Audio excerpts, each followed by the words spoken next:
Welcome to the Read, Talk, Grow podcast, where we explore women's health topics through book. Our topic today is motherhood, particularly struggles faced by modern professional women, including physicians. Our book is Held Together, a shared memoir of motherhood, medicine, and imperfect love by Rebecca Thompson, MD. I'm your host, Dr. Denise Millstine. I'm an assistant professor of medicine at Mayo Clinic, where I practice women's health internal medicine and integrative medicine. And my guests today are Dr. Rebecca Thompson, who's a family medicine and public health physician specializing in women's and children's health. She trained at Harvard, Stanford, and Oregon Health and Science University. She lives in Portland, Oregon, where she spends her free time wandering through green spaces, reading in cozy nooks, and accompanying her husband and children on all weather adventures near and far. Held Together is her first book. Becca, welcome to the show.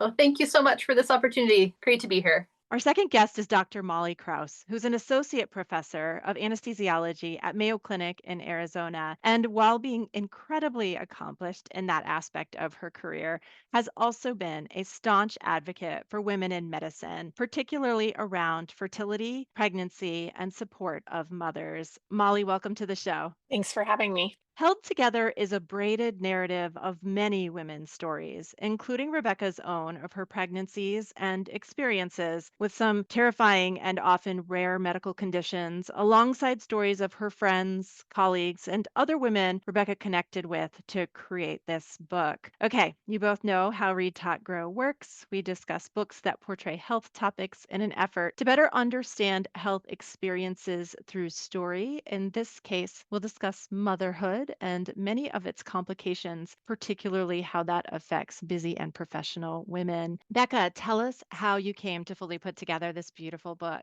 Thank you. So the origin story of this book is really in our family's origin story. When I was just starting out as a new physician, finishing up my training, about to start on my first attending level job, my husband and I decided that's a pretty good time to think about starting a family. And from there, everything just did not go as planned. Almost nothing about it went as we had hoped it would go. And at first, I just didn't feel like I could share any of those details. As physicians, we're supposed to be there for our patients. We are strong and capable, and we get things done. We're successful. That's what led us to the path that we're following. When we suddenly find ourselves off that path, it's confusing. It can be really intimidating. And frankly, it can feel a little embarrassing. Like we can't even do the things we're trying to help our own patients do and support our colleagues in. And so I was hesitant to talk about the struggles that we were having, the repeated losses, the medical complications, and everything that just we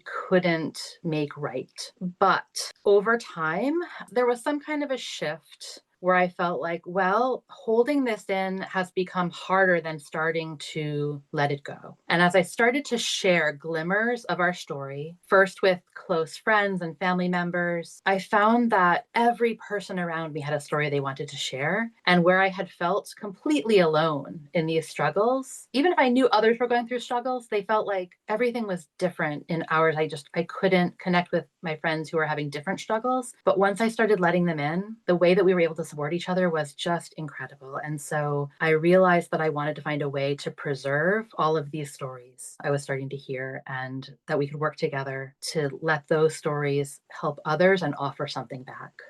I think that's really beautiful and so important that you said about the embarrassing component of it, because telling these stories is really vulnerable. And it's so brave that you not only told your own story, but pulled together these women to give them a platform to tell them and be honest about their own really vulnerable and intimate stories as well. So thank you for that. Thank you. Thanks for saying that. It was challenging, but the most rewarding thing I've done professionally by far. Until you were on Read Talk Grow. No. I do love talking about it with so many different people. To you all, everyone I've talked to for an interview brings out a new angle on things and makes me see the work in a different way. And I am really grateful for that too.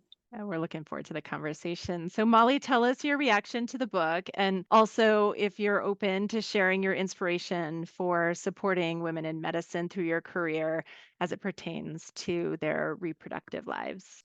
Well, Becca, I really enjoyed the book. Just as a reader, there's such diversity in the book of different stories, different backgrounds of women, different religious backgrounds, and really how these women became mothers and grew their family. There are stories, of women who went through fertility journeys, losses, complications, adoption, surrogacy. I mean, there are so many different ways that we become mothers and become family units. And it was really moving and eye-opening to read all these different accounts. So I really enjoyed the stories. Thanks. And I personally became interested in motherhood and medicine. First, I would say as a medical student, because I got married in medical school and really knew that I was going to be ready to start a family during residency. But at that time, this was 15 years ago, so it wasn't as common for residents to have babies during training. And, that comes with a lot of challenges. And I didn't know that many women who had babies during medical school or residency. And I just wanted to make sure that all women in medicine felt empowered to start their family when they felt that they were ready for it. And then also, for the trainees to start thinking about their family planning, because sometimes we were so focused on training and medical school and then residency that you may not even really think about it until you get done with training, which, I think it's fine to wait until you're done with training, and many women do, but it's good to start thinking about it when you're younger and knowing what your options are and if there's anything that you might want to do during training. Definitely. That's wise. I think this idea of not deciding is deciding. So if you're so focused on whether it's school or training or getting your feet underneath you in your career, you may just assume that when I'm ready, it will be there and available to me to become pregnant, to have a family, whatever you're thinking that's going to look like for you. And as is depicted and held together, we see that for many people, that is not an automatic. And often I think we don't hear those stories. So, Becca, maybe you'll talk to our listeners about your first pregnancy. So, this is how the book kicks off. You're doing a pregnancy test. You can't believe your luck. It's immediately positive. It felt like, could it really be this simple? You go for a walk with your husband, Ian. You guys are giddy. Like, do you want to be a parent? You're laughing, and quickly you learn just how challenging, heartbreaking, and abruptly pregnancy can change. Will you share with our listeners who haven't yet read the book? You'd portrayed that really well, really accurately, and captured the sentiment of it. We didn't assume things would be easy for us because we did know people, in spite of the whole experience making us feel isolated and alone. We did know people who'd had some struggles in our family. Even each of our parents had a not super straightforward path. It ended up being more straightforward than our path turned out to be. But at the time, we thought, well, this won't happen right away. Like, we don't make assumptions about it. So we thought we were guarding ourselves against some of that pain. But yeah, we were quite shocked when it happened so easily. And even more shocked when it ended so quickly. Within, days after that, everything was unraveling. And now I can say, with the retrospective view I have, that was the easy one. That first pregnancy loss, so simple, so straightforward. In some ways, the most emotionally challenging because everything happened so fast. But then we were pregnant again the very next month. And that one got a lot more complicated and led to the surgery that is kind of the opening scene of the book that I'm recovering from. And the third pregnancy, in some ways, even more complicated. I mean, everyone was a little bit different. But as everyone knows, just from the intro that you gave in my bio, like, we do have children. So I can tell you that the book is, I want to point out, this is not a sad book. It's got challenging stories in it for sure, but it really is fiercely optimistic, never simplistic, but you watch our path, and as complicated as it gets, you know that in the end, we make something happen that is akin to what we had hoped for. So, I think that the optimism too comes, and we'll talk as we talk more about some of the different stories, I'm sure, but the optimism comes in watching people struggle and then grow from it and change and make meaning out of all of these incredibly difficult situations. I agree with you. It's a very optimistic book. It's also a very moving book. I cried at times in the book. I was so moved by the stories, and you're right there with the person as they're experiencing this. And I think it brings up your own experiences as a mother and a woman if you've gone through anything like that. It's just a really touching, moving book. Thank you. I don't want to say I love it that you cried, but I'm touched that you were so touched, right? And I have to tell you, when I reread these stories, and I've read them so many, I mean, dozens of times, I can't stop reading them. I still find them so compelling, even as close as I am to the stories and the writing.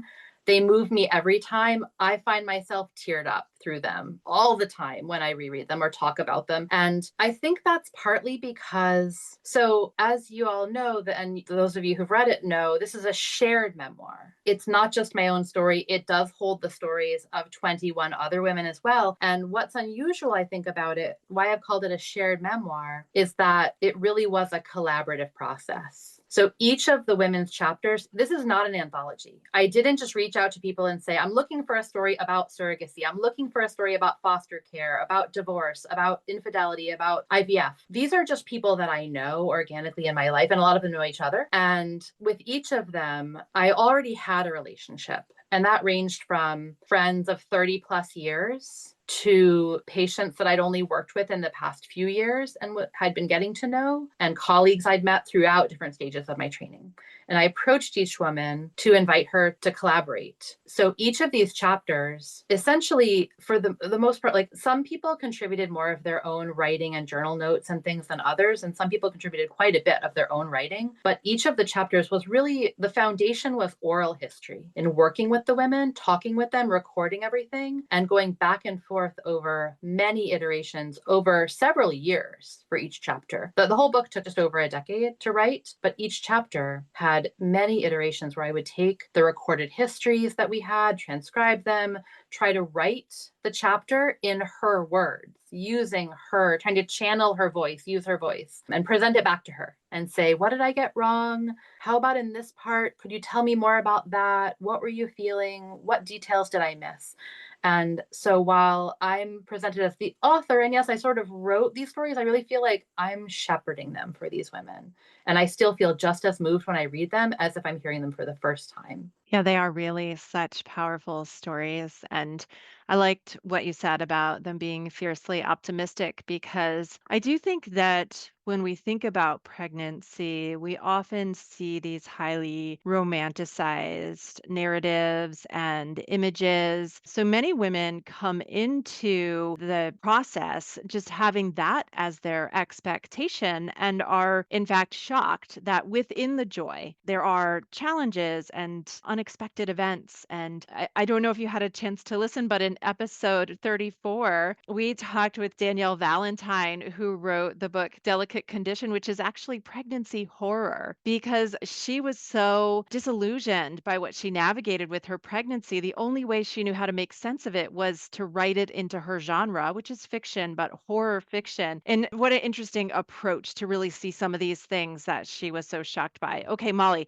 I have a question for you. So, Becca shared about several pregnancy losses. So, miscarriage or pregnancy loss is so difficult, so hard, and so common. The topic was actually even an inspiration for creating Read Talk Grow at the very beginning. Why do you think we don't talk about miscarriage and pregnancy loss? It's painful and so personal. And sometimes I think as women, we don't know when to share the news that we're pregnant. And, you have this struggle. Do I wait until I know that, this will be a successful pregnancy and share my news because I don't want to have to go around and tell everybody if I did miscarry? Or do you tell people earlier in case you do miscarry, you can have that support and let people in? I think it's a little taboo maybe in our culture to speak about miscarriages. But, in my own experience, I feel that same way, that the more you share your experiences, the more you heal and the better it is. And you find, friends and colleagues and other women who have had similar experiences, and it helps you get through it. It helps lift you up. And, that theme was in many of the stories, not all the stories, but there was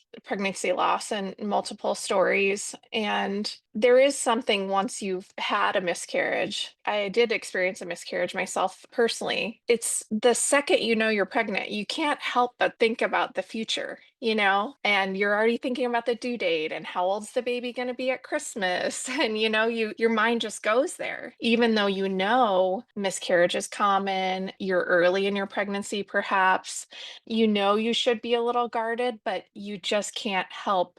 You already love that baby, all those things in your mind. And so when you miscarry, even if you were pregnant a short time, it is emotional to work through. Yeah, because it's not just about the loss of that pregnancy, that particular person who would have been. It's about the loss of this imagined future. It's the potential, right? Like you say, it's even though several of the stories include pregnancy loss and early stories, this book covers such a wide arc of family life. The oldest collaborator is in her mid 70s now, and her daughter has adult children.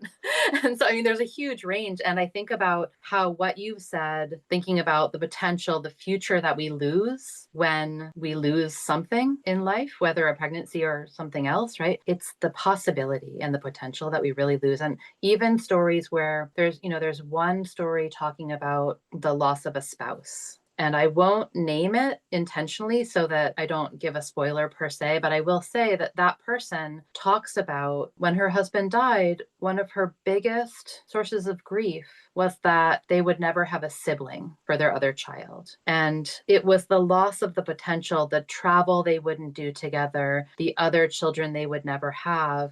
It was certainly about the loss of him as well, but there was so much more to it than that. And it was all about her hopes that she hadn't even thought to realize were so fragile. Yeah, I think grief is so complicated, and we often think of it in terms of death. But I think maybe we don't often think of miscarriage or pregnancy loss as a death, but it's clearly a grief that most people will have to navigate after and will look different for each person and each couple. Becca, I wanted you to comment about when you've had a pregnancy loss and then you have another pregnancy. So you've just shared with our listeners that in your earliest pregnancies, you had 3 pregnancy losses before you had your first child, Zach. And terribly sorry for all that loss that you went through. Thank you. But in that second and third pregnancy, you can't help but have your radar up for symptoms you're experiencing and trying to navigate, is this just normal or is this something that I really need to raise the alarm about? Can you help women who might be listening on how to distinguish with those subsequent pregnancies? Like, when do you pick up the phone or send the portal message or however you communicate with your team? It's the trickiest question, right? It's even more complicated when you know a little medicine. So, yes, for us, after the first loss, and like you say, our suspicions are kind of heightened for problems that can arise, it's always such a fine line. You don't want to doubt your intuitions, but you also don't want to overblow them or panic at every little thing, because even miscarriage, it's as you mentioned, Molly, it's so common, right? It's considered almost a normal event in reproductive life. That doesn't mean it's not really difficult to go through individually, but at a population level, doesn't usually mean anything is wrong with you. That one wasn't going to work out genetically or for whatever reason, right? So thinking about it at that personal level, I felt like I was balancing, well, I know that I'm more concerned than I might have been because something went wrong last time. But I also know that I'm not feeling anxious. And when another medical professional is telling me, it's just because you're anxious about this pregnancy, look into yourself and figure out, is that true?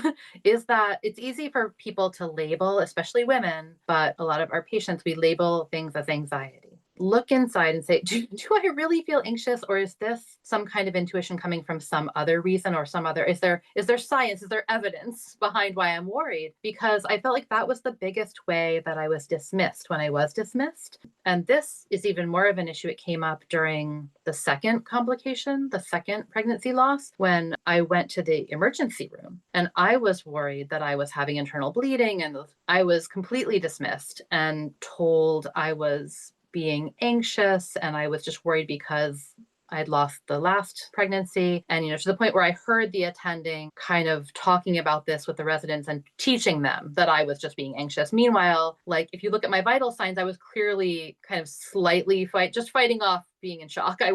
It was nothing dramatic, but my vital signs were slightly abnormal. Everything pointed to this was not just because I was worried. Gave me fluids and said, "You're just dehydrated." Like, no, I'm not dehydrated, and I don't feel any better after fluids. I still feel this abdominal pain and shoulder tip pain and all these, whatever. So I guess what I'm getting at for anyone going through this in that moment is to reassure you, it's really hard to sort out what is your worry, because you're going to be worried and that's appropriate, and what is the reason for your worry. So don't let people tell you it's just because of something. Just is usually a red flag. They're saying it's just this thing. They're being dismissive. So please listen to what your body is telling you, and at least talk to someone to think through why you're worried. Whether that leads to other testing or not, it'll help you understand and help your clinician understand if there's some, scientific medical reason that's likely to be behind it that you should really explore for your safety.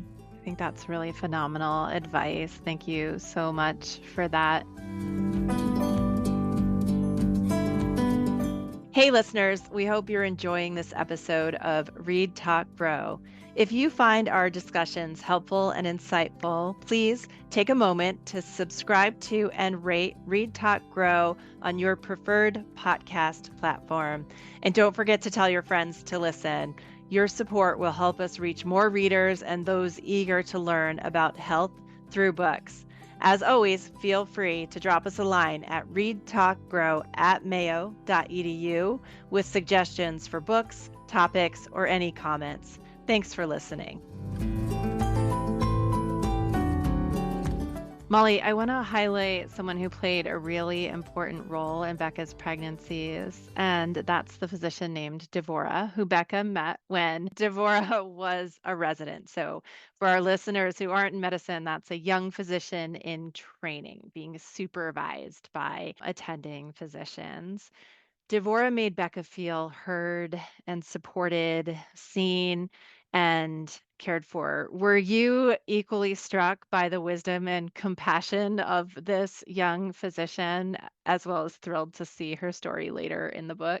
Yes, I really loved how Devorah was really a character throughout the book. She came in and out of the book, and I loved how you weave that throughout the book and your relationship and how it grew as she moved on, graduated from training, set up her own practice, and you followed her as a patient. And it was really moving to read about your relationship, even when she was a resident, that what she meant to you. Even though she had a supervising physician, you really felt that she listened to you, you connected with her, she was looking out for you, you could trust her. And that really came across as the stronger relationship there. You didn't really talk about her attending physician, and that can happen. And I think it's a powerful relationship for residents to experience connecting with their patients, and also for our patients to have these resident physicians who really take the time, get to know the background, the history, are training in a way that they listen to their patients and take time with their patients and can really make an impact, even though they're still in training. Yeah, listening is absolutely the core. It was the core of our relationship when it started. It was the core of so much of medicine and the good care that we can provide. And she and I still are really good friends. Now, we live a bit far apart in town, so we don't get together as often as I'd like, but we really that relationship has endured and gone through many, many other things, even since the book ended, that we've been able to support each other in. And I feel like the core of our relationship has always been listening to each other. Also, thank you for pointing out the structure of the book and how that brings her into it, as a character in my story. But then at the end, you see her story and how she became this compassionate physician who was able to provide me the care that was exactly what she would have wanted if our roles had been reversed. And, I'll say also, she and I have been doing some live in-person book events together. We just scheduled another one for the fall, and it's been really great to talk in conversation with her too, with groups of people about those relationships and how being physicians, how we take care of each other and how it changes our own perspective on our own medical care. Yeah, she seems like a really remarkable human being. And She is. I love the idea that, we often think you want the most expert, the most knowledgeable, the most highly published healthcare professional on your team. And often what you need the most is somebody, like you said, who sees you and who listens. Talking about listening, Becca, several of the women, I guess you've said now all, are somehow connected to you in your personal life, but several of them are actually dear friends of yours.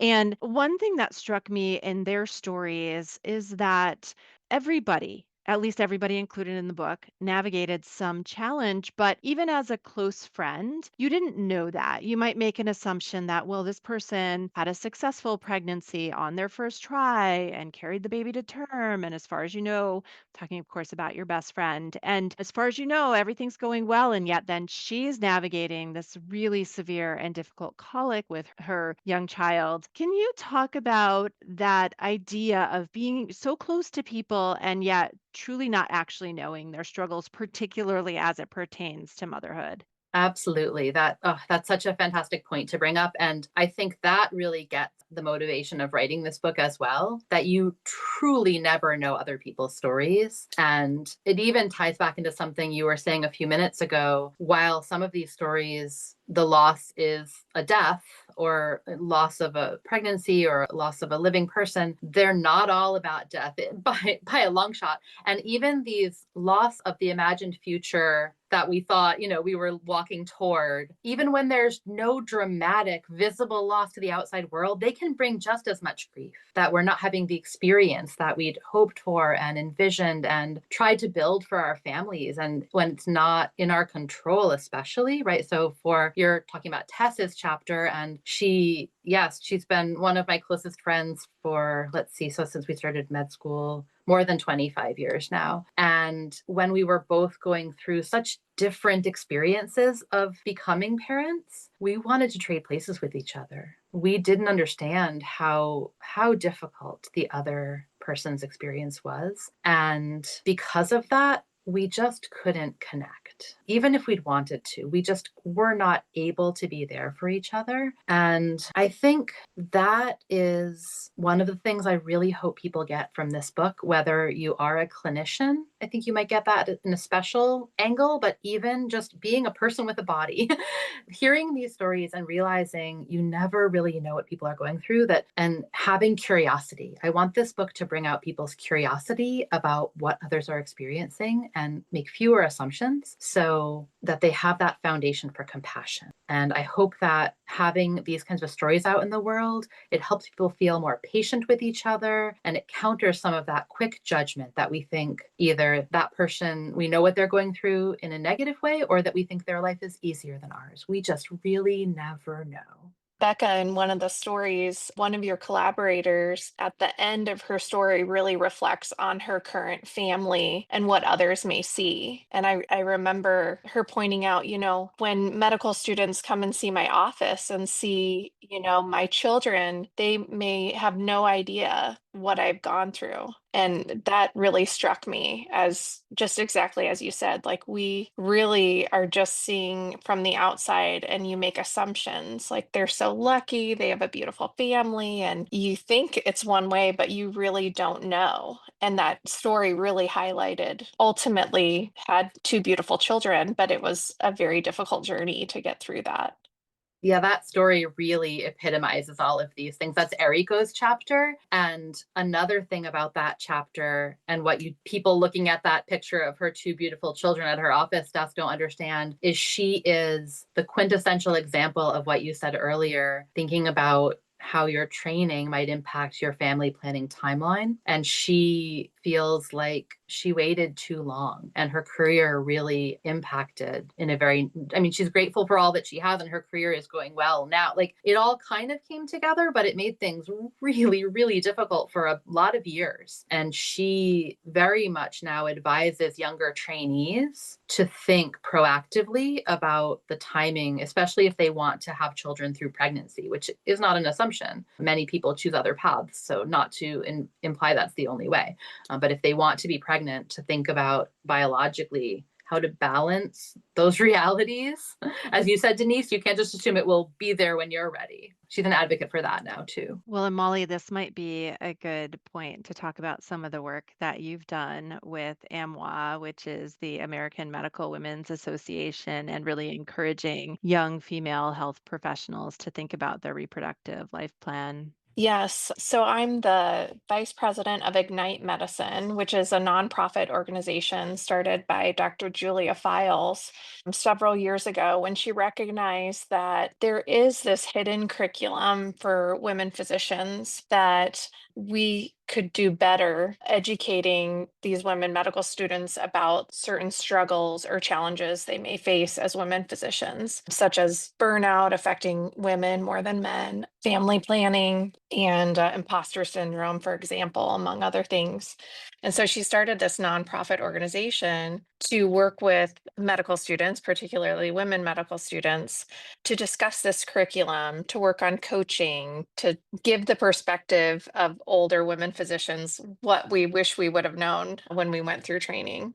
And what a great name for it, Ignite, because it really is just trying to bring attention to it, as you said earlier. Many women professionals just put their head down and think I'll deal with that when I come up for air and are surprised to find out how long it takes to feel like you have space to come up for air. I want to talk about testing in pregnancy because this too is something that we see in many of the stories in the book. And I'm hoping you'll both comment on this. Molly, maybe you first about some of the struggles around decisions to test or findings that may or may not be clinically significant. How do you help people who are seeing these, who knows if they're clinically important findings on testing during pregnancy or really at any point? That was highlighted in a few stories in the book about if they were going to go for more testing, a couple instances where there was indeterminate finding and struggling with that,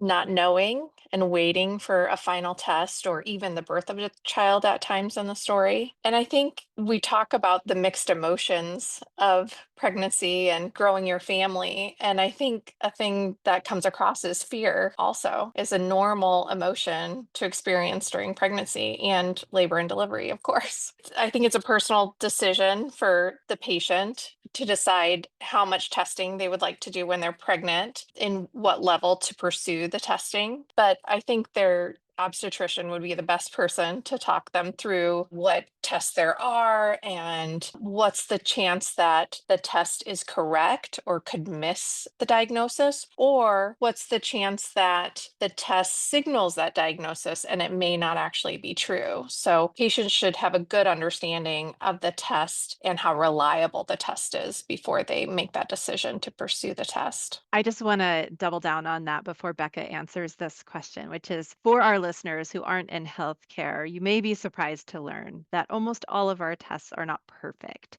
Even if they're 99% accurate, there is always some level of error that could happen with any test. And many of the tests that are done are an interpretation, an opinion by an expert, so an expert opinion, but have to be taken in that light. So I love what you said, Molly, about recognizing what is the accuracy of this test? What is it actually predicting? Could it be wrong? All of these are complicated but important questions to ask. Okay, Becca, talk about the testing in some of these stories. Yeah, so I will speak then to the literary side of some of the tests and how we explore them in the book.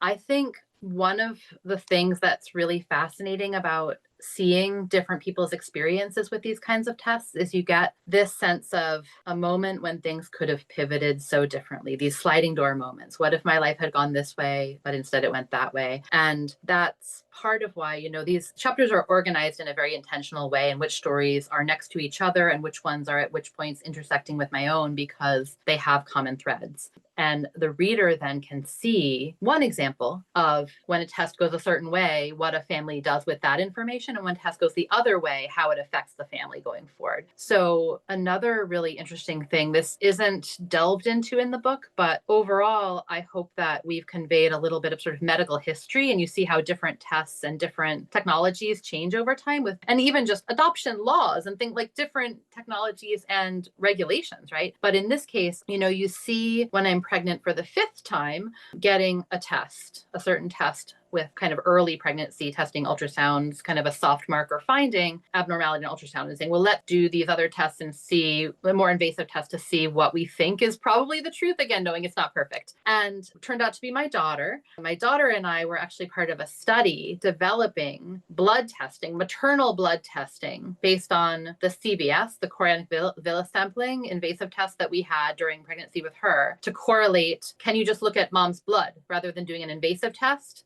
to figure out chromosomal differences, right? We were in the study for that test. And then later, in that section of the book, you see a couple of different women getting that test. One of them is Leah, and she has an invasive test, but also blood work initially saying, we have this worry about a chromosomal difference. That blood test was the one that my daughter and I had been part of the scientific study for. So it was really rewarding to me that being at a university medical center, I went through the pregnancies at the place that I had trained as well as a resident. We were able to contribute to some knowledge that helped people, and not just people in abstract, but someone I knew then ended up being able to use that kind of a study years later to learn something that changed how she made decisions for her family. And that was really a full circle moment. Yeah, and I love how the stories include people who have the test and those who decide they don't want to know the test results. And there's lots of variations, whether it's with a genetic abnormality like Huntington's disease or hemophilia, a blood clotting disorder, or like you mentioned, a chromosomal abnormality. So, really complex topics and not all the same answer because, again, every pregnancy is unique. Every partnership has its own unique dynamics as well. I can't believe how fast our time together has gone. So, I really want you both to end with giving listeners who are thinking about motherhood, are in the middle of motherhood, and finding some challenges or complications.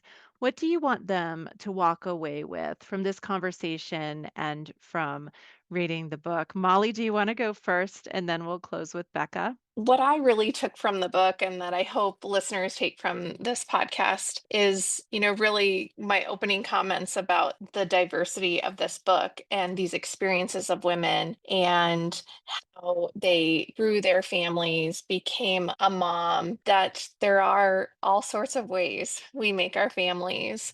And it's a wonderful thing that we share as women becoming mothers and having a community of women that you can connect with, because it really does help us through our own journey by sharing our own story and listening to other stories and experiences. It helps us connect. It helped us as an individual heal our own kind of wounds and traumas and experiences. And it gives us time to reflect ourselves as well and our own experiences. So I really enjoyed the book and being here on this podcast. Thank you. Becca?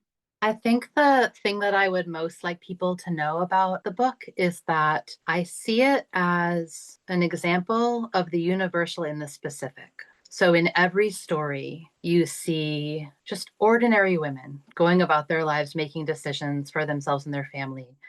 And you witness them confronting these extraordinary moments. So this is a book that really is about any person, any family. It's all these stories I hope have kind of an every woman quality. We tried to keep them feeling very approachable and very universal in a lot of ways. Even if you've never been through the thing the person is describing, you can see it and feel it. You see yourself in it. So I hope that when readers explore these stories, they will realize they are these women. They can get through whatever it is they're dealing with and reflecting on that they've dealt with in the past. We got through this. So you can too, because you are one of us. How incredibly beautiful. Thank you both for being here with me to talk about motherhood and to talk about the beautiful book, Held Together, a shared memoir of motherhood, medicine, and imperfect love. We hope you'll go out and read the book. Thank you. Thank you so much. Thank you. Listeners interested in related topics should check out episode number 1, Sugar and Salt, where we talk about reproductive rights, as well as episode number 24, The Women with the Cure, which is another historical look at women's roles. Read Talk Grow is a product of the Women's Health Center at Mayo Clinic. This episode was made possible by the generous support of Ken Stevens. Our producer is Lisa Speckhard-Pask, and our recording engineer is Rick Andreessen. Visit our show notes to see the books discussed today and for links to other health education materials. Follow us on social media like Instagram and Facebook, or reach out directly to our email, readtalkgrow@mayo.edu, with suggestions for books or topic ideas. We'd love to hear from you. This podcast is for informational purposes only and is not designed to replace a physician's medical assessment and judgment. Information presented should not be relied on as medical advice. Please contact a healthcare professional for medical assistance if needed for questions pertaining to your own health. Keep reading, everyone.